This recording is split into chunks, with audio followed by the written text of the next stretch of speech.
ஏங்க இதெல்லாம் நியாயங்களா? என்னங்க டீல் இதெல்லாம்?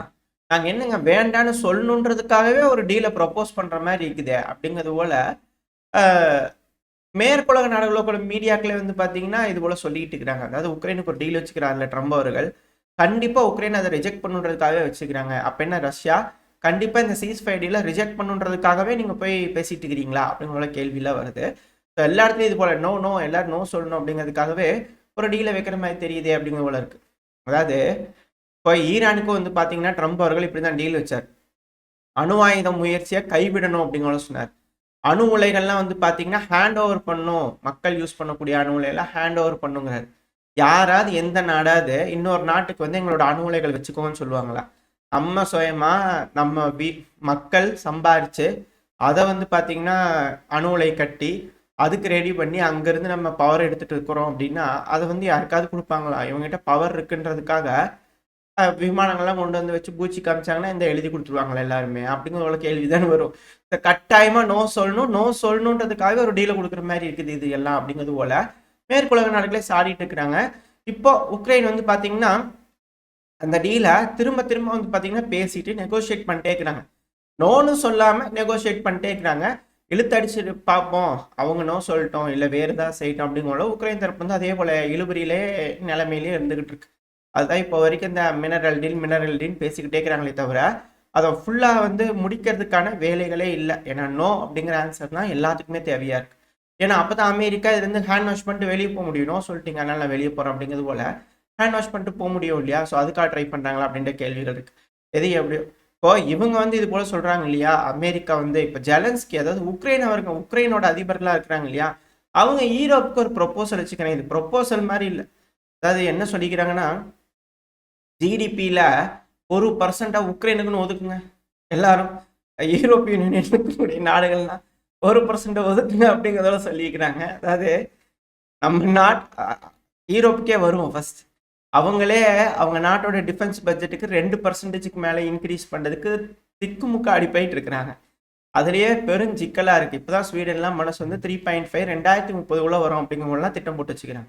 இப்போ 1% அவங்க ஜிடிபில இருந்து எடுத்து உக்ரைனுக்கு கொடுக்கணும் இது என்ன கப்பம் கட்டுறதா அப்படிங்கிற ஒரு கேள்வி வருது இல்லையா? இது என்னங்க இது அப்படிங்கிற போல இருக்கு. அதாவது ஈரோப்பெல்லாம் சேர்ந்து உக்ரைனை முழுங்கலான்னு பார்த்தா உக்ரைன் ஈரோப்பிய முழுங்கிடும் போல இருக்குது. பலே ஆளுதான்ப்பா அப்படிங்கிறது போல இருக்கு. நியாயமா தான் கேட்கிறாரு. இல்ல இல்ல நான் அவங்களுக்கான போரை உக்ரைன் எடுத்து நடத்தும் போது பணம் கொடுன்னு கேட்கறது தப்பே இல்லை அப்படின்னு சில அனலிஸ்ட் இருந்து கருத்துக்கள் இருக்கு. எது எப்படியோ ஆனா உயிர் சேதங்கள் பணம் வேணா வாங்கிக்கலாம். உயிர் சேதங்கள் அப்படிங்கிறது மிக பெருமளவுல உக்ரைனுக்கு நடந்துகிட்டு இருக்கு.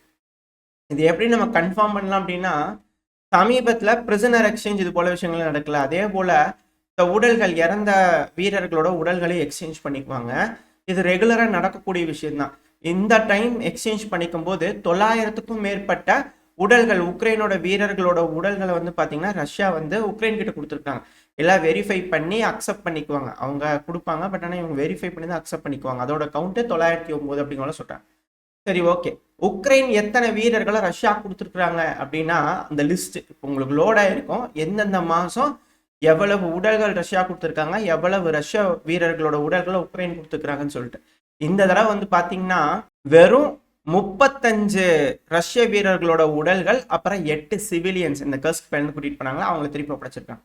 ஒரு டைம் கூட 50 தாண்டல. ட்ரிபிள் டிஜிட் விட்டுருங்க. ஒரு டைம் கூட 50 தாண்டல. 49 தான் மேக்ஸா இருக்கு.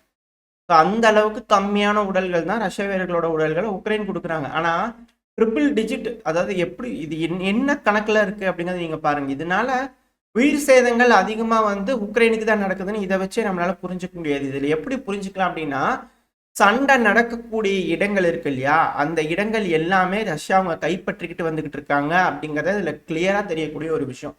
அஃபென்சிவ் ஆபரேஷன்ல எல்லா இடத்துலயும் அப்பர் ஹேண்ட் ரஷ்யாவுக்கு தான் இருக்கு. ஏன்னா இறக்கக்கூடிய வீரர்கள் எங்க இருப்பாங்க, ஃப்ரண்ட் லைன்ஸ்ல இருக்கும். ஃப்ரண்ட் லைன்ல இறக்குறாங்க அப்படின்னா தான் ரஷ்யா கட்டுப்பாட்டுக்குள்ள அந்த உடல்கள் போகும். அப்படின்னா ரஷ்யா முன்னேறி வந்திருக்கிறாங்கன்னு அர்த்தம். அப்போ உக்ரைன் வந்து பாத்தீங்கன்னா பின்வாங்கி போயிருக்கிறாங்கன்னு அர்த்தம். ஸோ பல பகுதிகளிலும் உக்ரைனோட வீரர்கள் இழந்திருக்கிறாங்க. அதாவது இடத்தையும் இழந்திருக்கிறாங்க, உயிர்களையும் இழந்திருக்கிறாங்க. இப்போ ரஷ்யாவோட கட்டுப்பாட்டுக்குள்ள வந்துருச்சு பல பகுதிகள் அப்படிங்கிறத இதுல இருந்து நம்மளால புரிஞ்சுக்க முடியுது எந்த அளவுக்கு வீரியமா ரஷ்யாவோட அஃபென்சிவ் ஆபரேஷன் இருக்கு அப்படிங்கிறது போல. இப்போ இந்த மாதிரி இழப்புகள் இருக்கு இல்லையா, இப்போ ஜெலன்ஸ்கி அவர்கள் ஒரு மாபெரும் அஃபென்சிவ் ரஷ்யா பண்ண போறாங்க அப்படிங்கிற எல்லாமே ப்ரிடிக்ட் பண்ணி ரெடி ஆயிட்டு இருக்காங்க இல்லையா. இப்ப பாருங்க 18லேருந்து 24 அந்த அடிசலை ரெடி பண்ணியாச்சு. அதுலேயும் முதல் பெண், உக்ரைனோட பெண் 18 வயசு இருக்கிறவங்க ரெடி அப்படிங்கிறது போல வீடியோ பதிவுகளை வந்துச்சு. ட்ரைனிங் முடிஞ்சாச்சு. எல்லாம் நேஃபோ ட்ரைனிங், நேஃபோ இவங்க புது ஒரு இது. ஸோ நேஃபோ ட்ரைனிங் இது வந்து ஆரம்பத்துலேருந்தே வந்து பார்த்தீங்கன்னா காமெடிக்காக யூஸ் பண்ணிட்டு இருந்த ஒரு டேர்ம் தான் நேஃபோன்றது. ஸோ நேஃபோ ட்ரைனிங், அதாவது நேட்டோ நாடுகள் புதுசாக ட்ரைனிங் பண்ணி உக்ரைனோட வீரர்கள், அதுவும் 18லேருந்து 24 ஃபியூரியஸான வீரர்கள். எப்படிங்க உசு வீடியோ போட்டு போவீங்களா அப்படிங்கிற கேள்வி வருது. பயங்கரமாக ரெடி ஆகிட்டாங்க. ஸோ இவங்க எப்படிங்க அப்படின்னா ஆல்ரெடி களத்தில் சில நபர்களை டிப்ளாய் பண்ணிக்கிறாங்க. அந்த பேட்ச் முடிச்சு இப்போ அடுத்த அடிசல் வந்திருக்குது அப்படிங்கிறது போல பல அனலிஸ்ட் வந்து கருத்துக்கள் இருக்குது. இந்த வீடியோ பதிவுகளாக வர வர உக்ரைனோட வீரர்களுக்கே வந்து பார்த்தீங்கன்னா சில இடங்கள்ல சலசலப்புகள் வந்துக்கிட்டு இருக்கு அப்படின்னு சொல்கிறாங்க. ஏன்னா நீங்களே யோசிச்சு பாருங்க, 60, 50, 40, 30 வரைக்கும் இருக்காங்க அப்படின்னா சரி ஓகே அப்படிங்கிறத சொல்லலாம். 30க்கு கீழே இறங்கும்போது, அது 25 வந்தது, இப்போ வந்து பண்ண 18, 20க்கும் கீழே வருது அப்படின்னா எப்படி அப்படின்ற கேள்வி இருக்கு. அப்போ எந்த அளவுக்கு டெமோகிராஃபி அடி வாங்கும் உக்ரைன்ல, அப்போ அந்த ஏஜ் இருக்கிறவங்களாம் முடிஞ்சிட்டாங்க அவ்வளோதானே அப்படிங்கிற கேள்வி இருக்கு. அதனால தான் ஏஜை குறைச்சிட்டே வரீங்க நீங்க, அதிகமான நபர்களை மொபைலைஸ் பண்ணணும்னு சொல்லிட்டு அப்படிங்கிற கேள்விகள் பல அனலிஸ்டுக்குள்ள இருக்கு. ஸோ இப்போ இந்த அளவுக்கான நபர்கள் ஃபர்ஸ்ட் கான்ட்ராக்ட்லாம் கையெழுத்து போட்டு இது போல வீரர்கள் அதிக அளவில் மொபைலைஸ் பண்ண ஆரம்பிச்சிட்டாங்கன்னா, வாலண்டியராக அதுக்கு மேலே மொபைலைஸ் பண்ண ஆரம்பிச்சிட்டாங்கன்னா எந்த அளவுக்கு உயிர் சேதங்கள் உக்ரைன் சந்திப்பாங்க அப்படின்ற கேள்விகள் வருது. எது எப்படியோ உக்ரைன் ப்ரிப்பேர் ஆகிட்டு இருக்காங்க. இதே ரஷ்யா வந்து பார்த்தீங்கன்னா கொக்லிவ்கா இந்த பகுதி கர்ஸ்கில் இருக்கக்கூடிய ஒரு மிக முக்கியமான பகுதி. இந்த பகுதியில் தான் உக்ரைனோட வீரர்கள்லாம் இன்னும் இருக்காங்க அப்படிங்கிற டீப் ஸ்டேட் மேப்லாம் மார்க் பண்ணி காமிச்சிருந்தாங்க. பட் அந்த பகுதி வந்து பார்த்தீங்கன்னா இப்போ ரஷ்யா கட்பாட்டில் எடுத்துட்டாங்க. ரஷ்ய வீரர்களோட கொடி வந்து பார்த்தீங்கன்னா அந்த இடத்துல ரஷ்ய வீரர்கள் அந்த இடத்துல வந்துகிட்டு இருக்காங்க. கிளியரிங் ஆப்ரேஷன்லாம் முடிஞ்சிருச்சு. வண்டியாக, அதாவது ஒரு நாளைக்கு மினிமம் 3-4 வீடியோவாக வந்துடுது. இந்த மெர்னி பகுதியிலேருந்து இந்த கர்ஸ்க் பகுதியிலேருந்து பல இடங்கள் இருக்கும் இல்லையா, மீட் எடுத்திருப்பாங்க இல்லையா. ஸோ அந்த பகுதிகளிலேருந்து ஆயுதங்கள் வண்டியாக போயிட்டு இருக்கு. ஸோ இதை வச்சு பார்க்கும்போது நம்ம இந்த கர்ஸ்க் அஃபென்சிவ் ஆப்ரேஷன் அப்போ நம்ம ஒரு விஷயம் சொல்லியிருந்தோம் இல்லையா, அதாவது கைப்படாமல் அனுப்பி வைக்கணும்னா ஆயுதங்கள், ப்ரெஸ்ஸான ஐட்டங்கள், அப்புறம் இத்தனை நபர்கள் அரெஸ்ட் பண்ணணும், இவ்வளோ நபர்கள் வந்து பார்த்தீங்கன்னா கொடுங்க அப்படிங்கிற டீல் வச்சாங்க இல்லையா. அது நடந்திருக்குமோ அப்படிங்கிற கேள்வி வருது. அதனால தான் கைப்படாமல் சில நபர்கள் அனுப்பிச்சிட்டாங்களா அப்படின்ற கேள்விகள் வருது. அதாவது இது எந்த இடம் அப்படின்றது பார்ப்போம், ஏன்னா இது மிக முக்கியமான ஒரு விஷயம். அதாவது உக்ரைனோட சுமி ஒப்லாஸ்ட்ல இருந்தாலும் முன்னேறி இருந்தாங்க. ஸோ அந்த இதை நம்ம பார்க்க போகிறோம். இதில் இங்கே இருக்கு இல்லையா, இதுதான் கொக்லிவ்கா. ஸோ இந்த பகுதி நான் ரெட் கலரில் மார்க் பண்ணுறதா வந்து பண்ண கொக்லிவ்கா. இந்த பகுதி இப்போ ரஷ்யாவோட கட்டுப்பாட்டுகள் வந்துருச்சுன்னு நம்ம வீடியோ பதிவுகள் பார்த்தோம் இல்லையா. அதுக்கு முன்னாடி, அதாவது 27ஆம் தேதி 28ஆம் தேதி நம்ம பார்த்துருப்போம். அதுவும் குறிப்பாக இந்த செக் போஸ்ட் இருக்கு இல்லையா, பார்டர் செக் போஸ்ட். ஸோ இந்த இடத்துல வந்து பார்த்தீங்கன்னா ரஷ்யா வந்து கொடியேற்றி காமிச்சிருந்தாங்க. இந்த பகுதிகள் அவங்க கட்டுப்பாட்டுகள் வந்துருச்சு அப்படிங்கிற சொல்லியிருந்தோம் இல்லையா. அதுவும் குறிப்பாக இங்கே இருக்கக்கூடிய பகுதிகள். ஸோ இந்த பகுதி எல்லாமே ரஷ்யாவோட கட்டுப்பாட்டுக்குள்ள வந்திருக்கு. இது எப்படி நடந்திருக்கு அப்படின்னா, இவங்க வந்து இது கிரே ஜோனாக மார்க் பண்ணுறாங்க இந்த பகுதிகள். பட் ஆனால் இது எல்லாமே ரஷ்யா அவங்க கட்டுப்பாட்டுக்குள்ள எடுத்திருந்திருக்காங்க. இந்த பகுதிகள் குறிப்பாக இப்போ நான் ரெட் கலரில் மார்க் பண்ணக்கூடிய பகுதிகள் நான் தோராயமாக தான் வரைஞ்சிருக்கேன். ஆக்சுவலாக இது என்னன்னா, இந்த பசிபிக்கா இருக்கு இல்லையா, ஸோ இந்த பகுதியிலேருந்து முன்னேறி வந்திருக்காங்க. எல்லா இடத்துலையும் முன்னேறி வந்துட்டு இருக்காங்க. ஸோ அதனால வந்து பார்த்தீங்கன்னா உங்களுக்கு மேலேருந்து கீழே வர்றதுனால இந்த கொக்லிவ்கால கொஞ்சம் ரெசிஸ்டன்ஸ் இருந்துச்சு. இப்போ அதையும் வந்து பார்த்தீங்கன்னா கிளியரிங் ஆப்ரேஷன் மூலியமாக ரஷ்யா அவங்க கட்டுப்பாட்டுக்குள்ள எடுத்துட்டாங்க. இப்போதைக்கு உக்ரைனோட கட்டுப்பாட்டுக்குள்ள இருக்கக்கூடிய கர்ஸ்க் ஒப்லாஸ்ட்ல இருக்கக்கூடிய பகுதிகள் அப்படின்னா இந்த வெலிஷ்னியா, கீழே வந்து பார்த்தீங்கன்னா கோர்னல், இந்த 2 பகுதி முழுவதும் உக்ரைனோட கட்டுப்பாட்டுக்குள்ள இருக்குது. ஒரு சின்ன செட்டில்மெண்ட் தான். ரெண்டாவது அது கூட இந்த குவாயா இருக்கு இல்லையா, இந்த இடத்துல சண்டை நடந்துட்டு இருக்கு. கடைசியாக கிடைச்ச ஒரு லொக்கேஷன் படி சண்டை நடந்துட்டு இருக்கக்கூடிய வீடியோ பதிவுகள் இருக்கும் இல்லையா. ஸோ அந்த லொக்கேஷன் படி இங்கே இருக்கக்கூடிய காட்டு பகுதிகள் எல்லாமே ரஷ்யா அவங்க கட்டுப்பாட்டுக்குள்ள எடுத்திருக்காங்க. ஸோ பேலன்ஸ் இருக்கக்கூடிய பகுதிகள் மட்டும்தான் உக்ரைனோட கட்டுப்பாட்டுக்குள்ள இருக்கு. அதுக்கான காரணம் என்னன்னா, நான் எல்லோ கலரில் மார்க் பண்ணுறது வரைகிறது வந்து பார்த்தீங்கன்னா சப்ளை லைன். ஸோ இந்த இடத்துல வந்து பார்த்தீங்கன்னா ஒரு வழி பாதை இருக்கு. ஸோ இந்த பாதை மூலிமா அவங்களால சப்ளை லைன் கொடுக்க முடியும். அதே போல தான் இந்த இடத்துலையும் வந்து பார்த்தீங்கன்னா இந்த ஒலிஷ்னியா இருக்கு இல்லையா. ஸோ இந்த இடத்துல வந்து பார்த்தீங்கன்னா சப்ளை லைன்ஸ் இருந்துச்சு. ஸோ அதனால அவங்களால ஹோல்டு பண்ணியிருக்க முடிஞ்சது. இந்த பார்டர் கிராசிங் இதெல்லாம் அவங்க கட்டுப்பாட்டுக்குள்ள வந்ததுனால கடைசியாக இருக்கக்கூடிய ஒரே ஒரு பகுதி அப்படிங்கிறது ஒலிஷ்னியா. ஸோ இந்த பகுதியிலேருந்து கூடிய சீக்கிரம் உக்ரைனோட வீரர்கள் பின்வாங்கிடுவாங்க. ஆனால் அதுக்கு முன்னாடியே இந்த பகுதிகள் இருக்குல்ல, இந்த வெஸ்லிவ்கா, ஜுராவிவ்கா, ஸோ இது எல்லாமே உக்ரைனோட பார்டரில் இருக்கக்கூடிய பகுதியில் அவங்க கட்டுப்பாட்டுக்குள்ள எடுத்துட்டாங்க. அடுத்தது சண்டை வந்து பார்த்தீங்கன்னா புதுசாக இந்த பகுதிகளில் நடக்க ஆரம்பிச்சிருக்கு. அதாவது விளோடிமிர்விக்கா இருக்கு இல்லையா. ஸோ அந்த பகுதிகளில் ரஷ்யா வந்து பார்த்தீங்கன்னா தாக்குதல் பண்ண ஆரம்பிச்சிட்டாங்க. அப்படிங்கிறது போல உக்ரைனோட மீடியாக்கள் தரப்புலேருந்தே, உக்ரைன் ப்ரோ உக்ரைனியன் சோர்ஸான டீப் ஸ்டேட் தரப்புலேருந்தே வந்து பார்த்தீங்கன்னா மார்க் பண்ண ஆரம்பிச்சிருக்காங்க. ஸோ இந்த இடத்துல ஏதோ ஒரு அப்டேட்ஸ் வந்துச்சுன்னா அடுத்த பையில பார்க்க ஆரம்பிக்கலாம். ஸோ இப்போதைக்கு இந்த ஏரியாவில் இருக்கக்கூடிய நிலவரம் இதுதான். அடுத்து வந்து பார்த்தீங்கன்னா கீழே பெல்கிராட் பகுதி, அதாவது இந்த கர்ஸ்க்கு பெல்கிராடு இது ஒட்னாப்பில் இருக்கக்கூடிய பகுதி தான். இது எதுக்காக அவங்க செஞ்சிருக்காங்க அப்படின்னா, இது பெருமளவில் உக்ரைன் தரப்புந்தே சொல்லக்கூடிய ஒரு விஷயம் தான். இந்த இடத்துல கிரே ஜோனா தான் இருக்கு. இப்போ வரைக்கும் எந்த பகுதியும் முழுமையாக கட்டுப்பாட்டுக்குள்ள வந்துருச்சுன்னு உக்ரைனே சொல்லலை. ஸோ அந்த அளவில் பெருமளவில் எந்த ஒரு முன்னேற்றமும் இல்லை. இதை செய்யறதுக்கான காரணம் என்னன்னா பிஆர் ஸ்டண்ட். இப்போ இங்க முழுவதும் கர்ஸ்க் ஒப்லாஸ்ட் இருந்து 1000 கிலோமீட்டர் புரிஞ்சிருந்தோம், நீளம் எவ்வளோ அகலம் எவ்வளோன்னு பேசினாங்க இல்லையா. ஸோ அங்கேருந்து பின்வாங்கும் போது பெருமளவில் இழப்புகளாக இருக்கும், மூஞ்சி கொண்டு போய் வச்சுக்க முடியாது இல்லையா. ஸோ அதனால ஒரு அஃபென்சிவ் ஆப்ரேஷன் இந்த இடத்துல பண்ணோம்னா, ஒரு பிஆர் ஸ்டண்ட்டுக்காக பண்ணோம்னா அது பெருமளவில் இருக்கா இல்லையா, சப்ரஸ் ஆயிரும் இல்லையா. ஸோ அதனால இது போல செஞ்சுக்கிறாங்க இந்த அட்டாக் அப்படிங்கிற சொல்லப்பட்டு வருது. அடுத்து ஆக்டிவா சண்டை நடந்துட்டு இருக்கக்கூடிய பகுதி அப்படின்னு பார்த்தீங்கன்னா பக்ரோஸ்க் பகுதி. இந்த பக்ரோஸ்க் பகுதியில் 100க்கும் மேற்பட்ட கிளாஷஸ் நடந்திருக்கு அப்படிங்கிற சொன்னாங்க. அதில் 90க்கும் மேற்பட்ட கிளாஸ் தடுத்து நிறுத்திட்டோம் அப்படிங்கிறாங்க. அப்போ பேலன்ஸ் என்னங்க, சக்ஸஸ் ஆயிடுச்சுங்களா ரஷ்யாவுக்கு அப்படிங்கிற கேள்விகள்லாம் வருது. பெருமளவில் அட்டாக் பண்ணிட்டு இருக்காங்க. பல செட்டில்மெண்ட்ஸும் ரஷ்யாவோட கட்டுப்பாட்டுக்குள்ள வந்துகிட்டு இருக்கு. எல்லா இடத்துலையும் ப்ரெஷர் பெருமளவில் ரஷ்ய தரப்புல இருந்து இருக்கு. இது எல்லாமே வந்து அஃபென்சிவ் ஆப்ரேஷன் ஸ்டார்ட் ஆயிடுச்சு அப்படிங்கிறதுக்கான அறிகுறியே கிடையாது. இது எல்லாமே ப்ரிப்பரேஷனுக்கான அறிகுறி. ரெடி பண்ணிக்கிட்டு தான் இருக்கிறாங்க இப்போ வரைக்கும். அந்த ப்ரெஷரே ஹியூஜா இருக்கு அப்படிங்கிறது போல உக்ரைன் தரப்புன்னு சொல்லிட்டு இருக்காங்க. அதுக்கான காரணம் அவங்க கிட்ட வீரர்கள் ரொம்ப கம்மியா இருக்காங்க. ஸோ இதுக்காக ஜெலன்ஸ்கி அவர்கள் இந்த கோயலேஷன் வேணும், அதாவது கண்டேஜென்ட் குழுக்கள், ராணுவ குழுக்களாக சேர்த்து ஒரு புதுசாக ஒரு பிரிகேட் இது போல உருவாக்கலான்னு கேட்டிருக்காங்க இல்லையா. பீஸ் கீப்பர்ஸ்லாம் வேணும், இந்த சீஸ் ஃபயர் வேணும், அது போல அழுத்தங்கள்லாம் கேட்குறாங்க இல்லையா. ஸோ இது எல்லாத்துக்குமான காரணம் ஒன்னே ஒன்று தான், இப்போ உக்ரைனுக்கு ஆள் பலம் தேவை. இப்போ இந்த ஆப்பர்ச்சுனிட்டியை ரஷ்யாவுக்கு ஃபுல்லாக தூக்கி கொடுத்துடக்கூடாதுன்றதுக்காக தான் ட்ரம்ப் அவர்கள் பெருமளவில் டாரிஃப்னு எல்லா நாடுகளையும் பயன்படுத்திட்டு இருக்காரு அப்படிங்கிற சொல்லப்பட்டு வருது. காரணம் என்னன்னா, இப்போ நம்மளா இருக்கட்டும், பணமாவா இருக்கட்டும், இப்பெல்லாம் என்ன செய்யணும், சாங்ஷன் ஆன கப்பல்னா நாங்கள் அலோவ் பண்ண மாட்டோம் போர்ட்டுக்கு அப்படிங்கிற முடிவுகள் எடுக்கிறோம் நம்ம, இந்த சென்ஸ் இந்தியா. ஸோ இது போல விஷயங்கள் எடுக்கிறதுனால ரஷ்யாவுக்கு அழுத்தங்கள், பொருளாதார ரீதியா மிக பெரும் அழுத்தங்கள் கொடுத்து பார்க்கணும் ரஷ்யாவுக்கு. அதாவது பேச்சுவார்த்தையில அப்பர் ஹேண்ட் வந்து ட்ரம்ப் அவர்களுக்கு வேணும் அப்படிங்கிறதுக்காக பெருமளவில் அழுத்தங்கள் எல்லா நாடுகளுக்குமே போகுது. அதுவும் குறிப்பா வந்து பாத்தீங்கன்னா இந்த டியோ கார்சியா இந்த பகுதியில 4 B2 ரக பாம்பர்களை வந்து பாத்தீங்கன்னா வச்சிருக்காங்க. இந்த பாம்பர்களை அமெரிக்கா இங்க வைக்கிறதுக்கான காரணம் பலரும் சொல்லக்கூடிய விஷயம் என்னவா இருக்குன்னா, யமன் ஹவுதிஸ் மேலேயும் ஈரான் மேலேயும் தாக்குதல் பண்றதுக்கு அப்படிங்கிற சொல்றாங்க. ஆனா எனக்கு வேறுபட்ட கருத்து இருக்கு. ஏன்னா இந்த டியா கார்சியா பகுதிங்கிறது மொரீஷியஸ்க்கு சொந்தமான ஒரு பகுதி.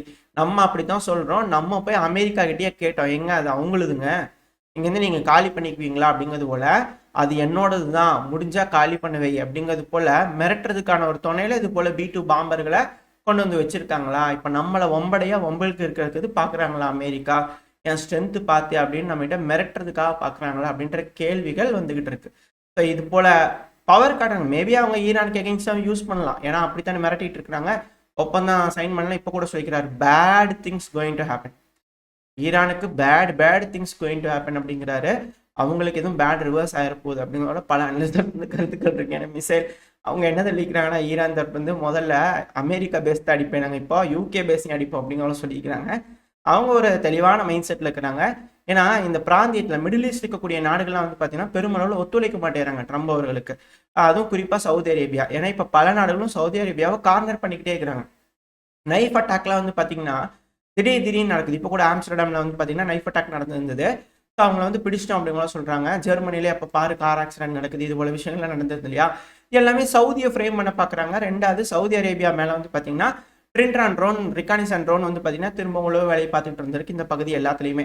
இப்போ இட்டாலி தரப்பு வந்து என்ன சொல்லிக்கிறாங்கன்னா, இட்டாலி வந்து யூரோப்பியன் யூனியனோட வேல்யூஸையே மாத்துறாங்க, அதாவது இஸ்லாமிக் இதாக மாத்துறதுக்காக ட்ரை பண்ணிக்கிட்டு இருக்காங்க, இதுக்கு பெருமளவில் உதவியா இருக்கிறது சவுதி அப்படின்ற குற்றச்சாட்டை ஜார்ஜியா மெலோனி அவர்கள் வந்து பார்த்தீங்கன்னா சொல்லியிருக்காங்க. ஸோ சவுதிக்கு மிக பெரும் அழுத்தங்கள். ஏன் சவுதிக்கு அழுத்தங்கள் வேணும், அவங்கள திரும்பவும் வம்படியா கொண்டு போய் யமன் ஹவுதிஸோட கிரவுண்ட் ஃபோர்ஸோட சண்டை பிடிக்க வைக்கிறதுக்கு அழுத்தங்கள் கொடுக்குறாங்களா, அதை மறுக்கிறதுனால இப்போ இது போல அழுத்தங்கள் கொடுக்குறாங்களா அப்படின்ற கேள்விகள் பல அனலிஸ்ட்குள்ளேயும் வந்துகிட்டு இருக்கு. ஏன்னா இதுக்கு முன்னாடி இப்படித்தான் நடந்தது. சிவில் வார்ல, அதாவது ஒரு நாடு கூட அவங்க போய் சண்டை பிடிக்க மாட்டாங்க, அதுக்கு பக்கத்து இருக்கிற நாடை இது போல மிரட்டி உருட்டி சண்டை பிடிக்க வைக்கிறது. இப்போ அதுக்காக தான் நம்மளுக்கு வந்து பார்த்தீங்கன்னா பங்களாதேஷ் ஒரு சைடு, பாகிஸ்தான் ஒரு சைடு, மேலே சீனா. ஸோ இந்த இடத்துல வந்து பார்த்தீங்கன்னா நம்மளுக்கு இருக்கக்கூடிய பிரச்சனையை கரெக்டாக யூஸ் பண்ணி நம்மளுக்கு ப்ரெஷர் கொடுத்தோம்னா நம்மளை சீனாக்கு அகென்ஸ்டாக திருப்புறதுக்கான வழிகள் என்னவோ அதை பார்த்துக்கிட்டு இருக்காங்களா, அதுக்கு தான் பல அழுத்தங்கள் வந்துகிட்டு இருக்கா அப்படின்ற கேள்வி இருக்கு. ரெண்டாவது இந்த டாரிஃப்ன்றாங்க இல்லையா, இப்போ டாரிஃப் எல்லாத்து மேலேயும் போட்டாச்சு. சவர அமெரிக்கா அவ்வளோ பர்சன்ட் இவ்வளோ பர்சன்ட் சொல்லிட்டு ஒண்ணுமே இல்ல. மத்த நாடுகள்லாம் சிம்பிளா நாங்க டாலர வந்து ரிசர்வ் கரன்சியா தூக்கிட்டு, நாங்க ரூபல், யுவான வந்து யூஸ் பண்ணலான்ட்டு இருக்கிறோம்னு ஒரு சின்ன சொன்னோம்னா, அவரே வழிக்கு வரப்போறாரு. அழுத்தங்கள்ன்றத அப்படி குடுத்து பார்க்கணும் பல நாடுகளும். பட் ஆனா ஏன்னு தெரியல, அந்த நாடுகள் அத பேசுறதுக்கே மாட்டேங்கிறாங்க. மேபி வேற மாரியான விளைவுகள அவர் யோசிச்சு ஏதாவது செஞ்சுருவாரா என்னன்னு தெரியல. ஸோ அதனால எல்லாம் யோசிக்கிறாங்களா இருக்கும். மேபி அதுக்கான தருணம் ஜூலை மாசம் பிரிக்ஸ் சமிட்ல எடுக்கப்படும் அப்படிங்கலாம் மாற்று கருத்து இல்ல. ஏன்னா இதே போல பிரஷர் ஆயிட்டு இருந்ததுன்னா, அட போப்பா என்னப்பா இருக்குன்னு குக்கர்லாம் வெடிச்சிருச்சுன்னு வச்சுக்கோங்க. அதுக்கப்புறம் அந்த மாதிரி போய் எடுக்க ஆரம்பிச்சுக்குவாங்க. ஸோ என்ன நடக்குதுன்றது பார்ப்போம். ஆனா இப்போதைக்கு ட்ரம்ப் அவர்கள் வந்து என்ன செஞ்சுக்கிறாருன்னா பேசுனாங்க, நெகோசியேட் பண்ணலாம். அதாவது ப்ரெஷர். முதல்ல ஒரு விஷயத்த செஞ்சுட்டு அதுக்கப்புறம் பேச்சுவார்த்தைக்கு வா அப்படிங்கிறவங்கள கூப்பிட்டா அவங்களுக்கு வேணுங்கிற விஷயங்களை எழுதி வாங்கிக்குவாங்களா? ஏன்னா இப்போ ஃபின்லாண்டு வந்து பார்த்தீங்கன்னா ஃபின்லாண்டோட அதிபர் இருக்கிறார் இல்லையா, டைரக்டா கோல்ஃப் விளையாடிட்டு இருக்கிறார். ஃப்ளோரிடாக்கே டைரக்டா போய் இறங்கிட்டார். அங்கே போய் உட்காந்து பேசிக்கலாம் அப்படிங்கல அவர் போய் பேசிக்கிறார். அடுத்தது மெக்சிகோவில் வந்து பார்த்தீங்கன்னா ஃபோன் பண்ணி பேசிக்கிறாங்க. கொஞ்சம் நல்ல முடிவுகள் எட்டப்பட்டிருக்கு அப்படிங்கல சொல்றாங்க. அடுத்தது கார்னே அவர்கள் 1 to 1 பேசிக்கலாம். இல்லை கார்னி அவர்கள் வந்து பார்த்தீங்கன்னா பேசியிருந்துக்கிறாங்க. அப்படி பேசுனதுல வந்து பார்த்தீங்கன்னா பரவாயில்ல. பட் ஆனால் அவங்க ஏதாவது டாரிஃப் போட்டு மிரட்டினாங்கன்னா நாங்கள் திரும்ப பார்ப்போம் அப்படிங்கிற சொல்லியிருக்கிறாங்க. இதே அல்பினிஸ் அவர்கள் ஆஸ்திரேலியாவோட பிரைம் மினிஸ்டர், அவர் வேற எலெக்ஷன் நடக்க போது அவருக்கு அங்கே ஏகப்பட்ட பிரச்சனைகள் போயிட்டு இருக்கு. ஆஸ்கர் ஜின்சிங் அவர்கள் ஆஸ்திரேலியாவோட மெர்சனரி ரஷ்யா பிடிச்சி வச்சுக்கிறதுக்கே அங்கே ஏகப்பட்ட சர்ச்சைகள் இருக்கு. திருப்பி அவர் ஜெயிப்பாரான்றதே கேள்விதான். பட் திரும்ப அவர் ஜெயிக்கிறான்றா இந்த சென்ஸ் வச்சுக்கோமே. இப்போ அதுக்கு மேலே வந்து பார்த்தீங்கன்னா அமெரிக்கா அங்கே ப்ரெஷர் போட்டிருக்காங்க டாரிஃப்ன்ட்டு ஏகப்பட்ட சிக்கல். இப்போ அவர் வந்து சொல்லிக்கிறாங்கன்னா 1 to 1 பேசிக்கலாங்க அப்படிங்கல அவர் தரப்புலேருந்து சொல்லிக்கிறாங்க. இது போல பல நாடுகளும் வந்து பார்த்தீங்கன்னா பேசிக்கிட்டு இருக்கிறாங்க அமெரிக்கா கிட்ட டாரிஃபை கம்மி பண்ணுங்க அப்படிங்கிறது போல.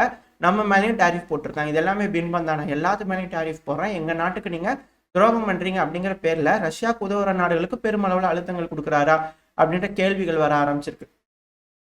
நட்பு நாடுகளுக்கும் போடுறோங்க பாருங்க அப்படிங்கிறத காட்டணும் இல்லையா? ஸோ அதுக்காக இது போல கண் துடைப்பு நாடகமா அப்படின்ற கேள்விகளா வருது. என்ன நடக்க போன்றது தெரியல, வெயிட் பண்ணி பார்ப்போம். ஓரளவுக்கான தகவல்கள் இந்த பதிவில் பார்த்துருப்போம்னு நினைக்கிறேன். இந்த பதிவு எப்படி இருந்துச்சு, உங்களுக்கு பிடிச்சிருக்கா? பிடிச்சினா லைக் பண்ணிட்டு உங்க ஃப்ரெண்ட்ஸ் கூட ஷேர் பண்ணிக்கோங்க. அது கூடவே மறக்காம இந்த பதிவு பற்றி உங்களோட கருத்துக்களை கமெண்ட் செக்ஷன்ல சொல்லுங்க. இந்த பதிவு நல்லா இருக்குன்ற நம்பிக்கையில் அடுத்த பேர் உங்களை சந்திக்கிறேன். அது வரைக்கும் ஸ்டே சேஃப். பை.